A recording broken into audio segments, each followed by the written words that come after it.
Fala, galerinha do sexto ano! Tudo bem? Sou o professor Roberto Falcione, professor de História, junto conosco, a professora Vivi, fazendo a interpretação de Libras desta aula. Em nome da Secretaria de Educação do Estado do Paraná, sejam todos bem-vindos para mais uma aula. Esse tema, povos originários da América, os astecas. Vamos conhecer um pouco essa civilização, esse povo originário da América Central, onde hoje, inclusive, né, a capital Tenochtitlan. Oh, que nome é esse? Vai lá, junto comigo. Tenochtitlan. Vocês vão sair daqui falando a língua asteca junto com o professor Roberto. Mentira, vão não. Olha lá.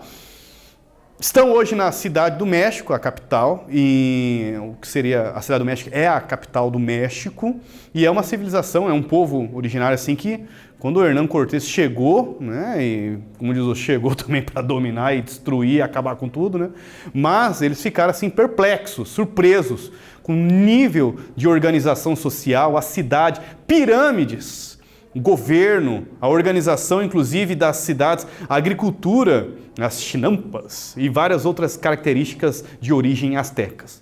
Bora lá? Vamos embarcar essa aventura com o professor Roberto. Aperte o cinto, vou apresentar para vocês o objetivo de nossa aula.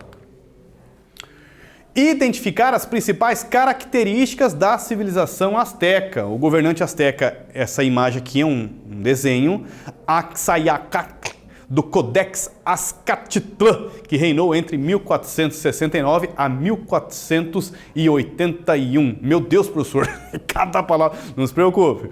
Tá, aí vem assim, como que se explica a origem desses povos americanos? O que você recorda sobre esse assunto? Como que vieram parar aqui em 1492, quando Colombo acreditou ter dado a volta no planeta Terra, a Terra é redonda.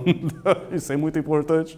Quando o Colombo achou que ia dar a volta no planeta, estava certo o cálculo dele, tá? Só que ele esqueceu ou não sabia, no meio do caminho, quase, não era nem no meio ainda, encontrou um baita de um continente. Só que nesse continente tinha 57 milhões de pessoas. Como vieram parar aqui 57, não assim, né? Mas como que desenvolveu 57 milhões de almas no continente americano até 1492? Várias explicações. Uma delas, o Estreito de Bering. A outra, teoria oceânica, Malaio-Polinésia, pequenas embarcações. E tem também a teoria África-Brasil. Né, do Brasil, vindo para a América, vindo para o Brasil, da África, vindo para o Brasil, no momento que o Oceano Atlântico está com um nível mais baixo, isso há 100 mil anos antes de Cristo, pequenas embarcações saem da África e vêm para o Brasil. Tem algum indício sobre isso, professor? Milhares. Presença humana com 58 mil anos no Piauí, a própria cabeça da Luzia, a famosa cabeça que foi destruída, né, no incêndio do Museu Nacional do Rio de Janeiro. Pois é, acharam pedaços, caquinhos da cabeça dela.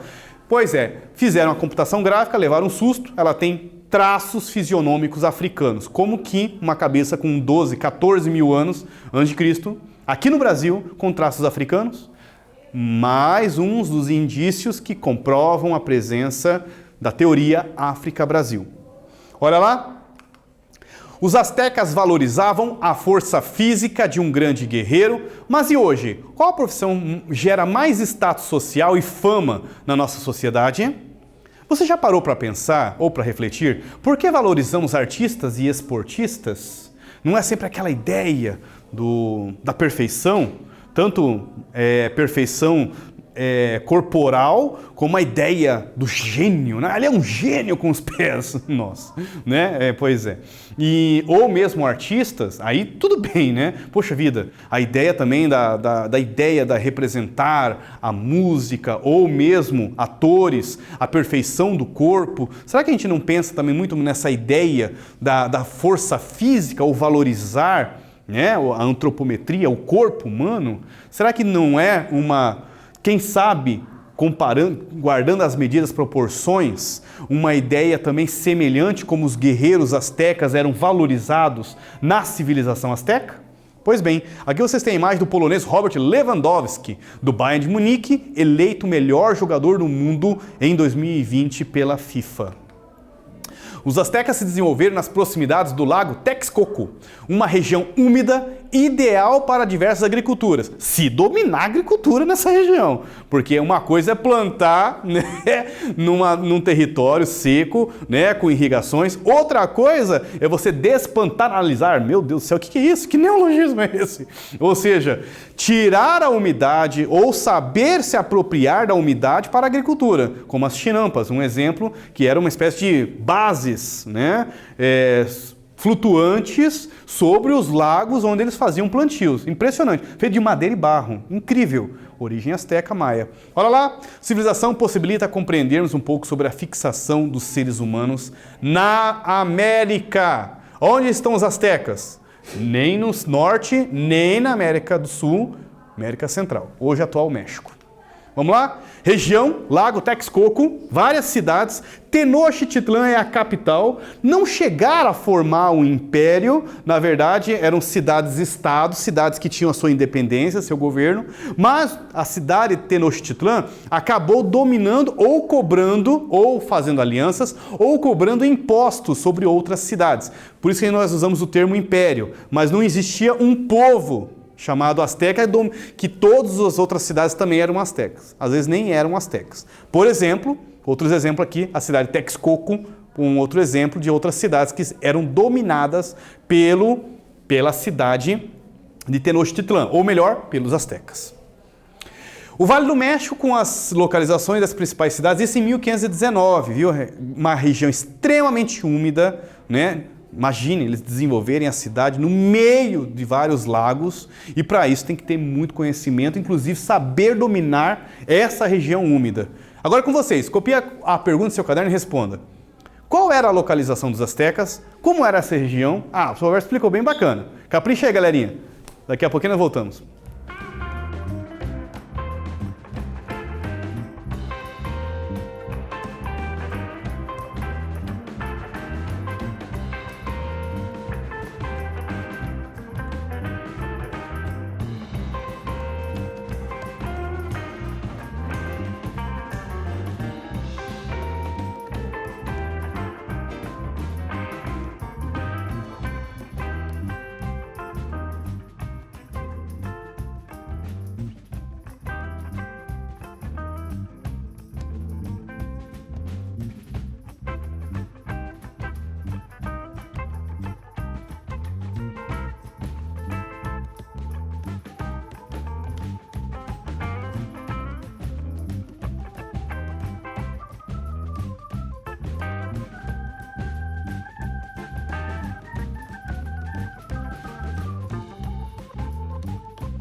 Voltei! Bora lá corrigir junto com o professor Roberto. Os astecas se desenvolveram nas proximidades do lago Texcoco, uma região úmida, ideal para diversas agriculturas. Ideal se você dominar a técnica de plantio num pântano, porque não era fácil assim não. Olha lá, império, era exatamente isso. Os astecas não eram uma unidade política. As cidades astecas, não. Havia Tenochtitlan, a capital asteca, a cidade asteca, que dominava outros povos, outras cidades, ou através da escravidão, ou através de cobrança de impostos, tributos, né, para que se pagasse, para que fosse, ou, quando é uma cidade muito poderosa, alianças, ou, no caso de algumas cidades maias, por exemplo, os astecas tinham uma espécie de se sentiam herdeiros da cultura maia e se sentiam uma espécie de uma forma de explicar, inclusive, a própria origem deles. Olha, nós temos uma origem maia, uma coisa que enobrecia eles, valorizavam eles. Então eles não dominavam os povos que eram de origem maia, por mais que eram fáceis de serem dominados, porque já não estavam mais no auge da história dos maias e tudo mais. Já era uma civilização que vem antes dos astecas, e quando os astecas, no século XV, estão ali no auge deles, os maias já estão, né, na verdade, enfraquecendo, para não dizer quase desaparecendo. Mas os astecas só não mexiam com eles, como uma forma de respeito por causa dessa ideia de linhagem que os astecas achavam que tinham. Aqui vocês têm, né, uma estátua de um guerreiro asteca. Para dominar todas essas cidades, cobrar impostos, tributos, não era pela beleza, não. É na base da guerra. Amedrontar, assustar, guerra, domínio. Eram extremamente guerreiros. A civilização asteca, os astecas valorizavam a cultura da guerra e, inclusive, os valores guerreiros. Então, ser guerreiro dentro de uma civilização asteca dava muito valor. Era muito importante para eles. E isso até era uma forma de explicar como que eles conseguiam se manter sobre as outras cidades, ok? Olha lá, havia as cidades que pagavam tributos e tinham certa autonomia, e outros ainda só pagavam tributos, na base da força, quando eram vítimas de expedições punitivas promovidas pelos astecas. Aqui vocês têm uma imagem, o governante asteca Axayácatl, do Codex Azcachtran, que reinou entre 1469 a 1481. Tinha também alguns povos que eram administrados pelos governantes astecas, ou outros só que pagavam tributos, isso é verdade. Olha aqui no mapa representando o domínio asteca, na sua máxima extensão, né, o maior período, território que eles dominaram.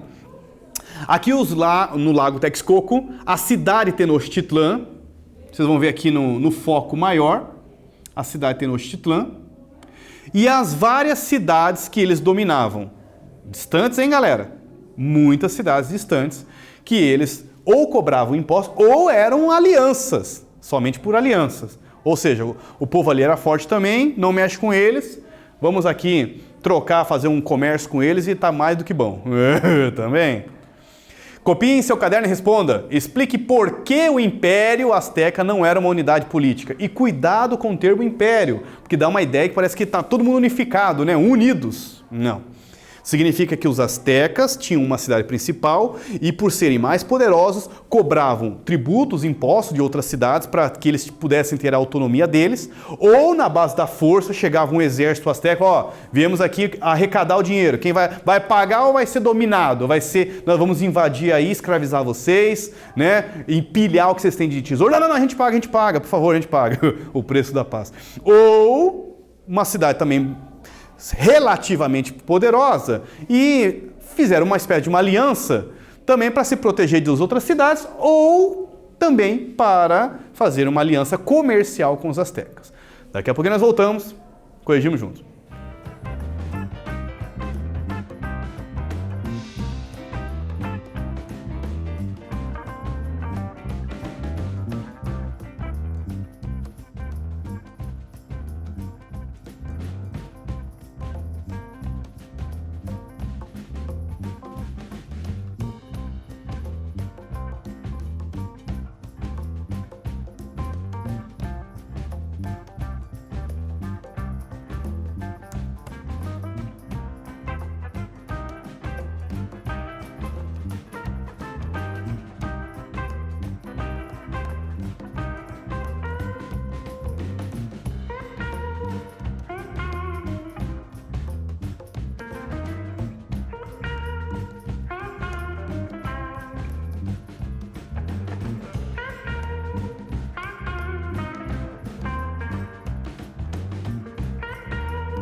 Voltei! Bora lá corrigir com o professor Roberto. Que história é essa que os astecas não eram uma unidade política? Então, cuidado com a palavra império. Porque não era uma unidade política, mas sim formada por povos com diferentes graus de subordinação aos astecas. Alguns povos eram administrados por governantes astecas, outros só pagavam tributos. Olha lá, a sociedade asteca, né? Então, extremamente complexa, estratificada, tinha uma influência, uma certa influência da cultura maia. Inclusive as cores era uma forma até mesmo de fazer uma distinção social. Determinadas cores de tecidos, somente a classe alta, a classe nobre, a mais próxima do imperador, no governante asteca, podia usar. Era uma forma de eles, inclusive, se distinguirem entre outros. Tinha uma questão de valores guerreiros muito forte, ser um guerreiro era muito valorizado na cultura asteca.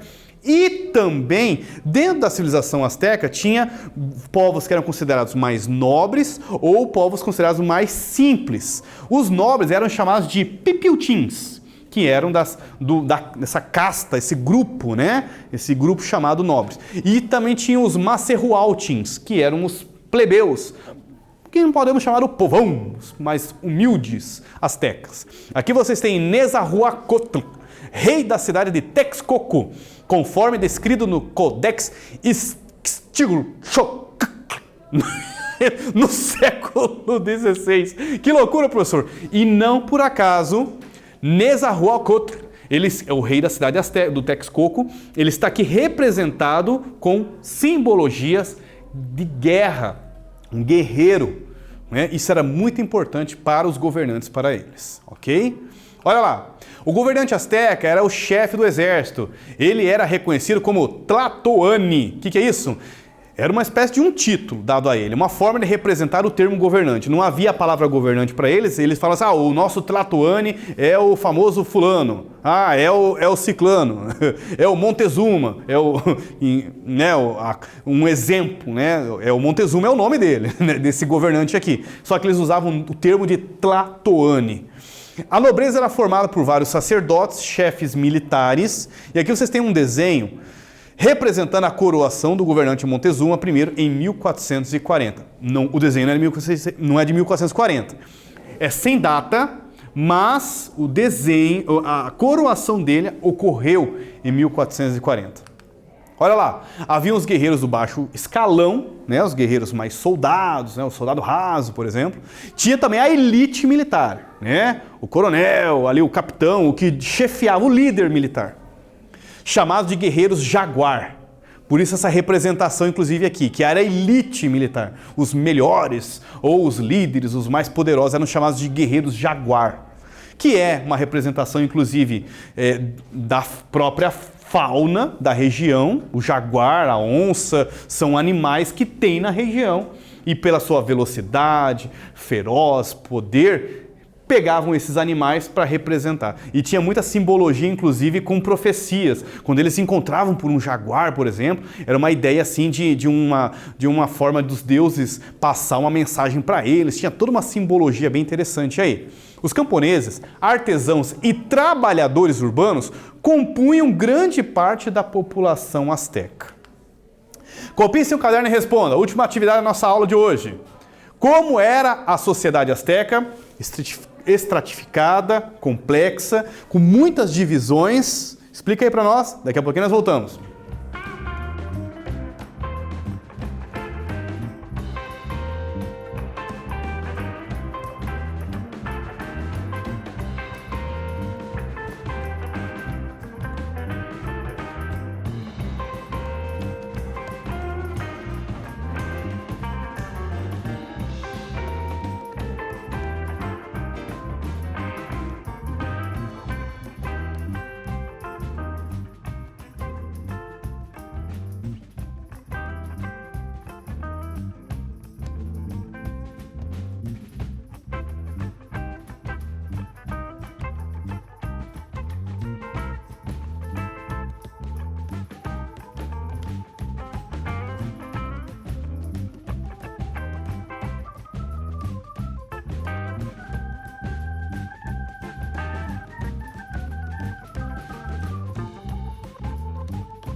Voltei. Vamos corrigir juntos?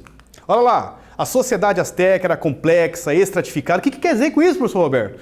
Muitas hierarquias, duas grandes divisões, dois grandes grupos maiores, chamados Pipiltins, que seriam o grupo nobre, com mais privilégios, né, chamado sangue azul, como os Macerhualtins, que seria o povão, os plebeus, a população mais simples. Os astecas eram uma civilização guerreira, desde a educação até os valores, passavam pelas concepções de guerra. Até para explicar, para você manter o domínio, precisa ter valores guerreiros para uma civilização manter, inclusive, o poder sobre outras cidades também, né? Então, olha lá. Fechamos esta aula junto com vocês, estudamos o processo de fixação dos astecas, eles se desenvolveram nas proximidades, agora sim, do lago Texcoco, uma região úmida, ideal para diversas agriculturas. Se dominar a técnica de agricultura que consiga plantar em regiões pantanosas, organizar o seu império com povos de diferentes graus de subordinação. Vimos também que essa palavra império, para ter um pouco de cuidado, não comparar com outras civilizações, porque os astecas não formaram uma unidade política. Alguns povos eram administrados por eles, por governantes astecas, outros só pagavam tributos, ou na base de boa, ou na base da marra. Vimos também que a sociedade era muito complexa e estratificada. Galerinha do sexto ano, só agradecimentos a todos vocês, aquele abração do Sr. Roberto, foco nos estudos, força, fé no coração. Até breve, valeu!